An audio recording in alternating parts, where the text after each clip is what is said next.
It was a picture-perfect Thursday morning on my way to work. As I approached the train station, a piece of wood on the ground caught my attention. I stared at it for a few seconds. It might have been there for weeks, months, or even years. I have no idea. However, I might be able to make something cool out of that piece of junk. Welcome to Allie Picked.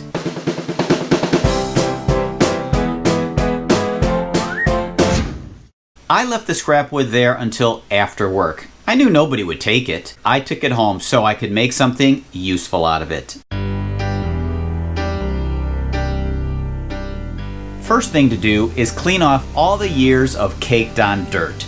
I could scrub it, but a power washer, that's more fun. Now I can get an idea what the wood looks like. Before I get too far into this project, some of you might be asking, why waste your time with this piece of scrap? And I'd understand if you left off the letter S in the word scrap. But I go back to a quote by Henry Morris, who was a furniture designer from the 19th century. He said, "Have nothing in your house that you do not know to be useful or believe to be beautiful." It's also been said that beauty is in the eye of the beholder. So I choose to combine these two quotes into 4 simple words. Make what you like. And that's what today's video is all about. On the back of this, I'll sand a couple of flat spots so I can be sure that this is going to sit flat on the wall when I mount it. The power washer did a good job, but it still needs some more cleanup.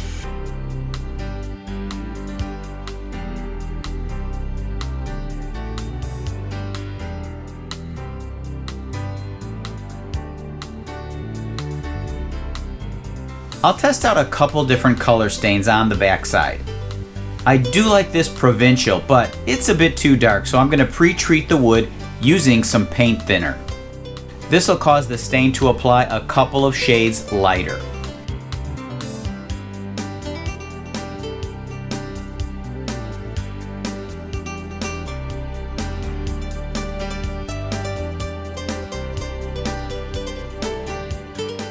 After the stain dries, I'm going to give it some life by applying a couple coats of shellac as the base coat, and then a couple coats of satin polyurethane. I don't want it to end up too shiny, which is why I use the satin finish. I dug up these keyhole mounting plates from my stash.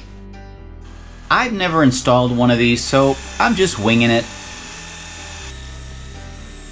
A little drilling, a lot of chiseling.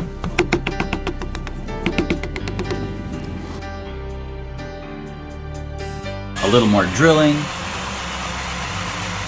a little more chiseling, and eventually I get to what looks like a pretty good fit. I spaced them 16 inches apart so that this can be mounted directly into the studs.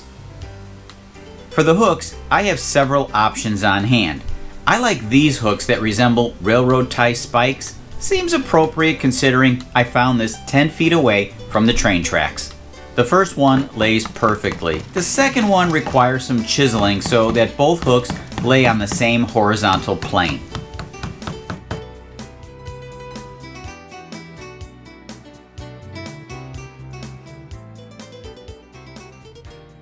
Here's what it looks like mounted on the wall. This is about as rustic as they come. It's unique, and best of all, I like it.